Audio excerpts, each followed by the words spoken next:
Hi there, how you all doing out there? Weird times, right? Challenging times. Anyway, I'm Murray. I do strategy work at Mediacom. Welcome to my isolated talk. When Giles first floated the idea of these things to me, I told him it was a great idea. You should just go and do it. And then he asked me to get involved, and I thought, oh, maybe it's not such a good idea. I've got to do something.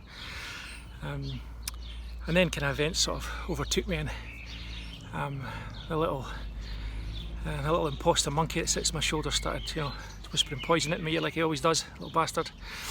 And as the weeks have gone on, and more of the great and good of the ad world have done some really amazing, inspirational, informational, wonderful talks, it's become harder and harder to decide what to talk about. So instead of trying to do stuff that everybody else is already doing, I'm just going to do me. Maybe that's lesson number one, eh? Anyway, as you can probably tell by my accent, I'm Scottish. I've been privileged. I've been really lucky to spend my entire life here in Scotland, living and working. I turned 50 last year, and for more than half of that time, I've worked in marketing and advertising. So don't ever let anyone tell you that you can't pursue a career in advertising and marketing unless you move to London or New York or Paris or Amsterdam. There's great work being done all over the world, in big cities and in smaller places. But lots of people want to be in those places, and there's no doubt some of the best work in the world comes out of those big cities and those big agencies. So good luck to you if that's what you want to do. But I think as the crap we're kind of all going through at the minute probably suggests that it's starting to show that I think that doing the same commute and the same packed commuter line into the same office to sit at the same desk with the same people every single day doesn't always deliver the best work. In fact, I'm seeing some of the best work I've seen in a long time coming out of the adversity of this pandemic. In fact, I think probably not doing those same things every day, even if you just take a different route to work, sitting at a different desk, going and chatting to some people you wouldn't normally speak to, will help you do much better work. And if I've done any work myself that's any good, it's been through a combination of luck, probably mostly luck, to be honest. Some occasional hard work, and the really good fortune to work with some amazing people who have really helped me be better at what I do. It's not all been plain sailing, it really is it? And when I first graduated, I had no idea what I wanted to do. I'm sure if any of you out there are new graduates, you'll be similar. Although from what I'm seeing from people that we're recruiting, people seem to be a lot more clear about what it is they want from a job and from life than I ever did. And I graduated with a really shitty economics degree. I just drank my way through university, really. Had a lot of fun, partied a lot. Didn't really do myself any favours, to be honest, but anyway, it was good fun. And I graduated right into the teeth of the early 90s recession. And so I was unemployed. Some might say unemployable, some still say unemployable, for 2 or 3 years, I think, after I left university. And those were great times too. I mean, I had almost no money. I spent a lot of time in the hills, did a lot of rock climbing, got fit, fitter I think than I've probably ever been in my life. Learned a lot about myself, I think, actually, spending time on my own in the mountains. Another good thing to do, by the way. But when I finally managed to find a job, it was as Person Friday for Busy Friendly Office. I'd been applying to like hundreds of jobs in the newspaper, as you did back then. And then so Person Friday for Busy Friendly Office, which was T-Boy basically, for a Scotch whisky distributor called the McCann Partnership, which folded a year later, so I was made redundant again. And I was lucky I got another job in the whisky industry. I moved up to Macallan Distillery up in the Speyside, which is a phenomenal place, phenomenal brand. Worked with some of the best people in the industry at that time. But didn't do any marketing. Was in pretty much everything else, rolled barrels, helped out in the still house, ordered labels and bottles, arranged bottling, international shipping, all that kind of stuff, until I finally got a chance to do some marketing work. And a year later I was made redundant again when Macallan was taken over by Highland Distillers. But luckily got offered a job there too, so kind of carried on. Things went pretty well for a while, worked through a bunch of jobs, more and more senior, big international marketing roles. Spent half the year travelling the world, helping local marketing teams implement marketing strategy. Had a great time. But man cannot live on whiskey alone. Got a bit bored, got offered a lot of money to go somewhere else. Had a disastrous 6 months with a Scottish FMCG brand who will not be named, until I finally found my home at Mediacom almost 14 years ago, where I've been doing strategy work, mostly based out of the Edinburgh office, but for clients all over the UK. Some work with my London colleagues, some international work. Great company to work for. I've been really lucky to land where I have. And that was all great, you know. The business grew, we won lots of pitches, did lots of interesting work, won some awards, you know, all the good stuff. And things were going great until 5 years ago, I had a bit of a shock, got diagnosed with cancer. Non-Hodgkin's lymphoma, specifically, so cancer of the lymph nodes. It's a blood cancer basically, and kind of quite lumpy. And that kind of knocked me sideways. It was one of those times when I think I probably, as I have a tendency to do, took on a bit too much maybe. I was pretty stressed out at work at the time. I was trying to be both strategy director and account director on a big piece of new business. If you're ever tempted to do that, don't, right? It totally broke me. I had a bit of a mini mental breakdown, totally lost my shit at a client meeting. Spent most of one of several journeys up and down to London on the train, crying in the toilet. Got signed off with stress for a while. And got put back together again by an amazing guy, Andy Anderson, at the Maggie's Centre in Edinburgh, who have been phenomenal over the last 5 years for me. Actually, kind of really helped me through so many things that have been going on since I was diagnosed. I then kind of, you know, after I was put back together mentally, I then ended up in treatment, so I was in chemo. Tried to work full time through that. Idiot. Eventually had to give it up. Spent some time off work again, came back to work full time and a bit more 2 weeks after my chemo finished. Idiot. I mean, not from any pressure from my work or from my colleagues who have been amazing, so supportive over this whole period. That internal pressure I had to try and prove to people that I was, you know, back on form, totally knocking out the park again. And clearly I wasn't, because I wasn't fit for it. And I would really encourage anyone who falls ill in that way, whether it's through, you know, COVID-19 right now or any other major illness or major challenge in your life, to take some time out, if you can, to convalesce. I think a lot of problems that we face later in life are down to the fact that we don't take time to help our minds and bodies repair after we've suffered major trauma. So really important that you take some time out if you can. Anyway, struggled through that. The following year I was back in treatment again, radiotherapy, this time getting big radioactive lasers pointed at swollen lymph nodes in my groin. Yeah, about as much fun as it sounds. January last year I was back in surgery, so that was I was about 6 months after the radiotherapy. I was back in getting surgery on my spine. I actually did a podcast with Mark Pollard about that not long afterwards. Unrelated, by the way, to the cancer, just one of my discs had fallen apart from falling off rock faces too often. January this year, again, I was back in, had a lymph node taken out from my neck here. Last week, I was in hospital again, got 2 lymph nodes taken out from my right armpit. So, yeah, it's been been a pretty shitty few years. And I'm not telling you this story to look for sympathy. Or try and paint myself as some kind of hero. You know, I hate all that. You know, oh, you're so brave. You're so brave. I'm not brave. I'm fucking shitting myself most of the time about it. But I'm really kind of. It's really just a rather long and rambling introduction to what I think I want to talk about in this video, which is, I guess, kind of what little I might have learnt or tried to find out about resilience while I've been going through all this shit.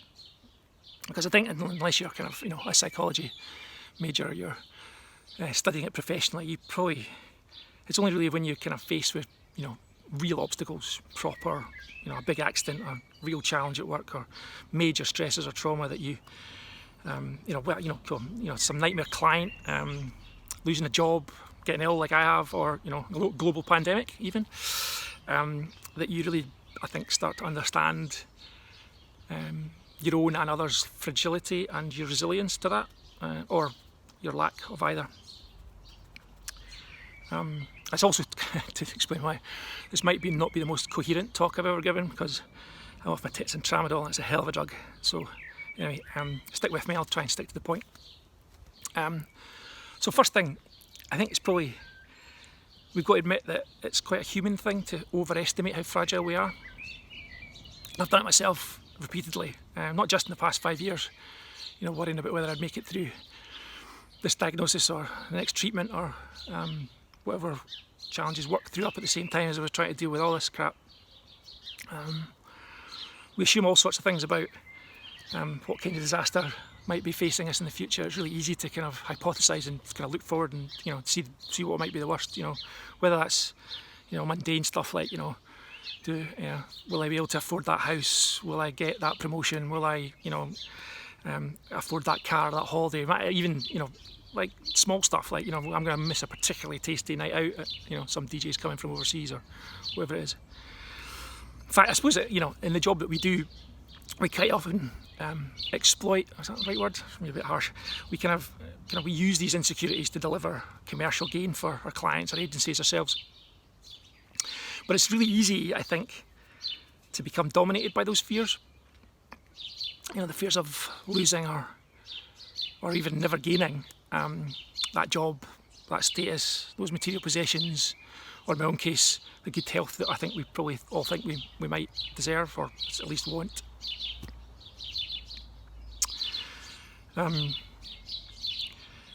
But I guess it's also a truism that we can almost always do with less than we have, and we can always manage with less. I think unless you've been without, it's hard to remember that. But I think we're all I suppose going through a bit of that at the moment, aren't we? With less freedom of movement, not just the pandemic. Thanks, pretty. Less human contact, no holidays, no nights out, no time with friends and family. I'm not saying this is easy. It's not.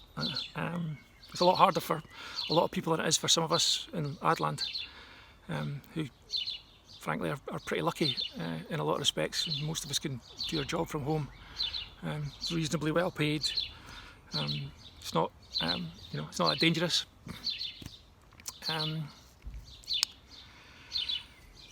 But it's really easy to imagine that it is, and especially in our darker moments, when times are tough, to imagine how bad things are going to be. And we're really good at worrying about this stuff, overthinking things. Or maybe that's just strategy types like me that seem to come with the job. We can take tiny things and we blow them up. We obsess over them. We drive ourselves crazy about kind of how important it really is, until we feel that that tiny little thing is the biggest, the most important thing that ever was. And I'm sure we've all been there. I certainly have. A number of times I've obsessed over a tiny little thing in a strategy presentation that has been flicked over by the client without even a nod or a comment or even acknowledgement that it was there at all. Or we worry about what someone else is thinking about us when really they're not thinking about us at all.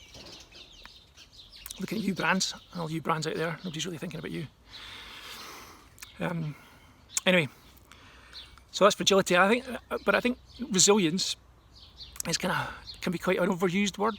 I not just overused. I think probably or misused, and it gets associated with things like courage and grit and character, determination, and things like that. And I don't think it's any of those things.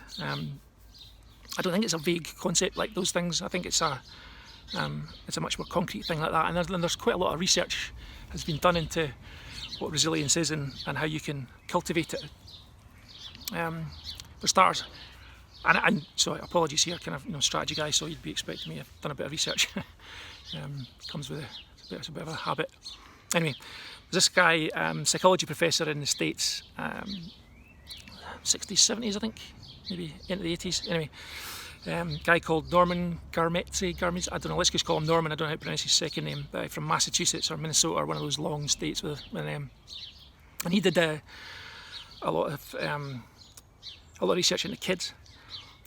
He used to go into schools and he would go to the principal and he'd ask to hear stories about the kids who were troubled and the principal would start, straight in with a big long list of all the principal kids, and he'd stop, normally stop him because, yeah, okay, that's great. I mean, I know there's lots of kids out there who are troubled. What I really want to hear about is the kids who were troubled but have subsequently gone on to do all right, have managed to overcome the challenging circumstances that they grew up in and have gone on to succeed in their lives. And that's a bit of a more difficult question for most principals. But he studied these kids, and he did quite a lot of work over understanding what it was that these kids were going through and how they overcame it. And so some of these kids were facing, what he called chronic threats. So things like a parent with drug problems or psychological problems.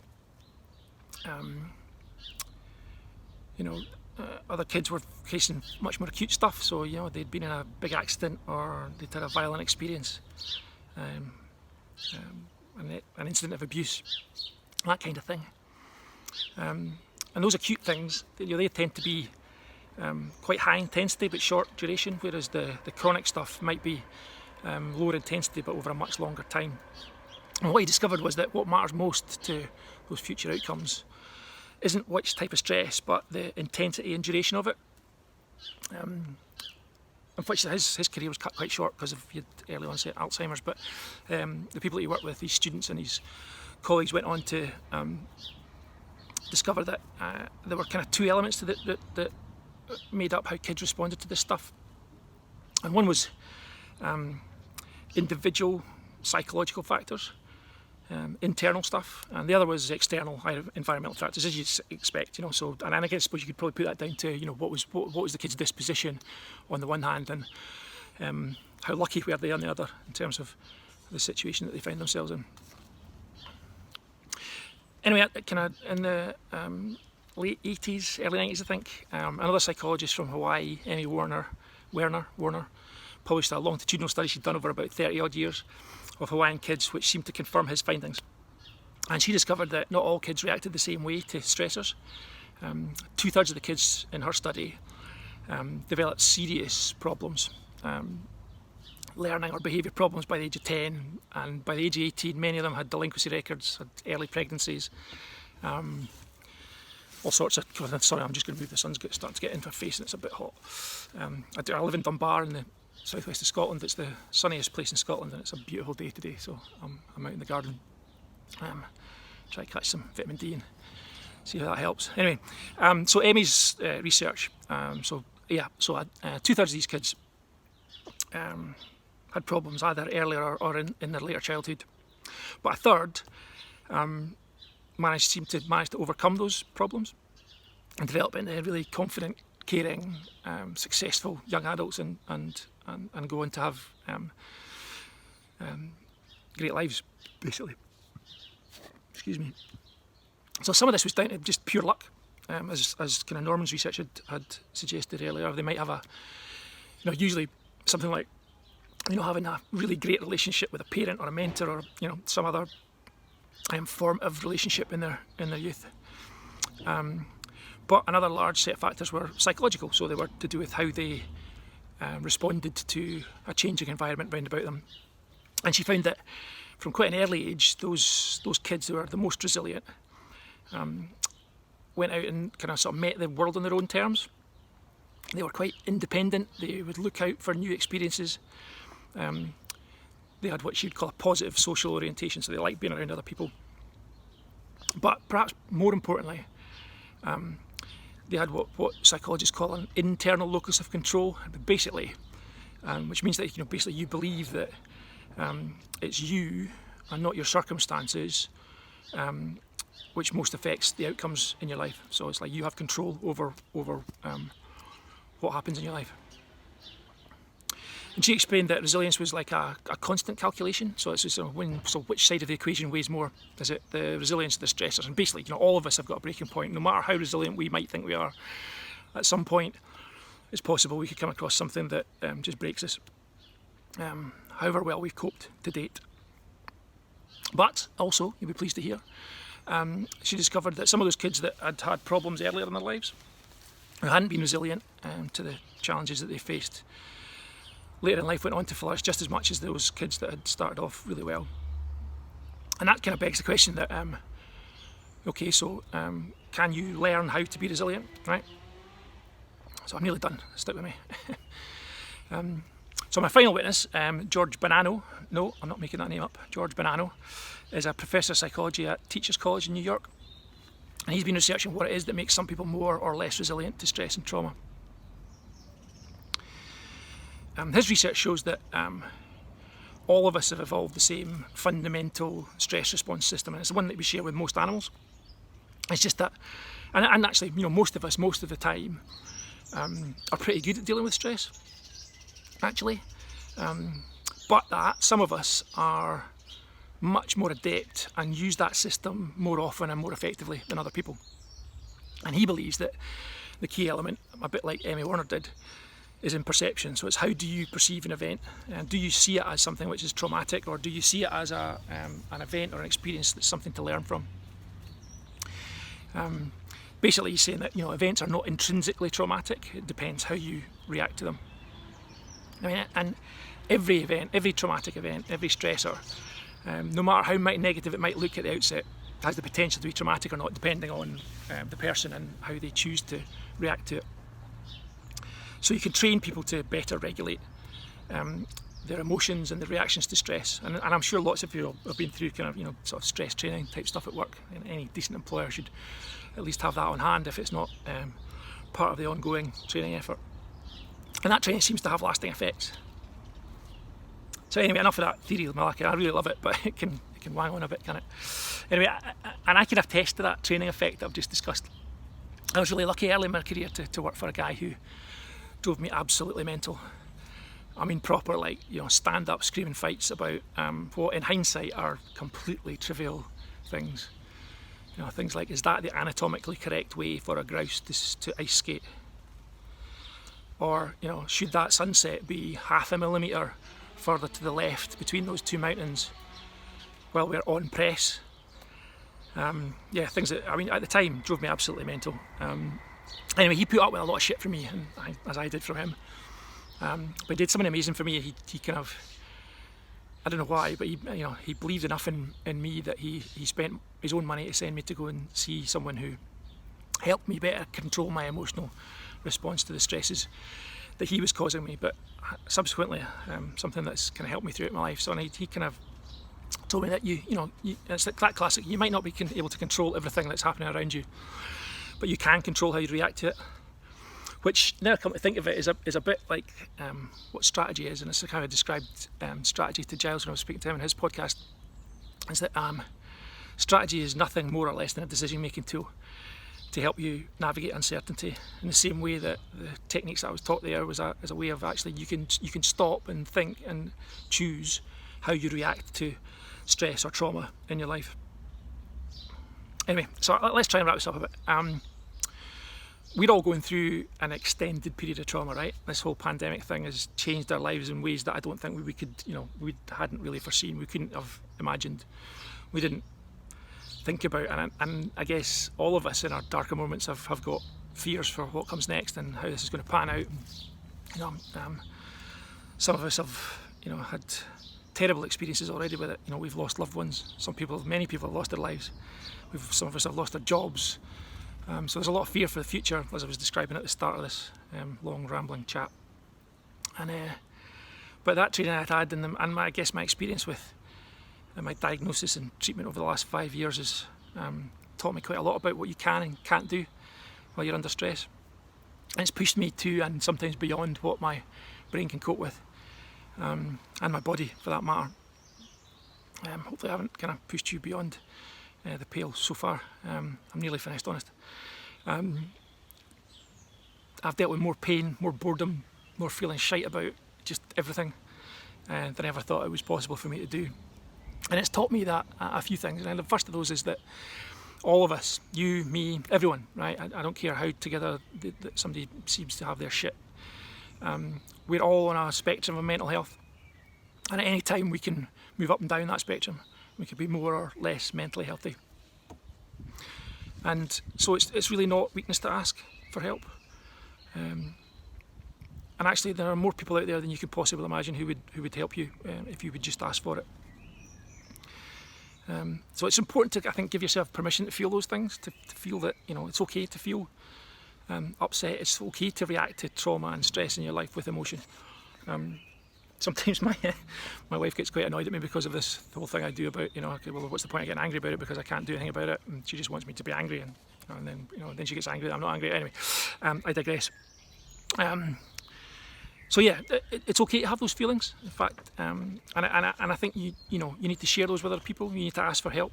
And if any of you are going through that crap and you want someone to talk to about it, just look me up on Twitter. I'm at Scott Strat Guy. Be happy to talk to you. I don't know if I can help, but it's always nice to have somebody to listen to, right? Or somebody to listen to you. I've also learnt that I think we're all more resilient than we ever imagine we can be. I've seen people, you know, through my treatment who are in a far worse position than me, but were far more hopeful and cheerful about their position than I was at the time. But what's important is to remember that, you know, you've got friends and families and colleagues and employers and even strangers on the internet, especially strangers on the internet. For some of us, you know who you are, guys and girls. And thank you for putting up with my shit. So all these people can give you support, and you'll need that support if you're going to make it through to the other side and get over whatever challenge it is that you're currently facing. You also, I think you need to lean into that situation. You can't just let it take control. You've got to kind of, if you can, physically or mentally, if you at all can, you've got to take some positive, you've got to take some affirmative action to try and address the challenges that you face so you can get on with it, you know, living the rest of your life. You know, life goes on, you've got to get on with it. And so you've got to do something about dealing with the challenges that you've got. But you've also, and I think this is really important, I probably alluded to this earlier, you know, you've got to take the time to lean back and stop and rest and take some time to, you know, convalesce, to recuperate, to re-energise yourself. You know, jumping back into heat of the action like I did after my chemo, you know, going trying to be a superhero and, you know, thinking that you can do things before you're really ready for them doesn't do anybody any favours.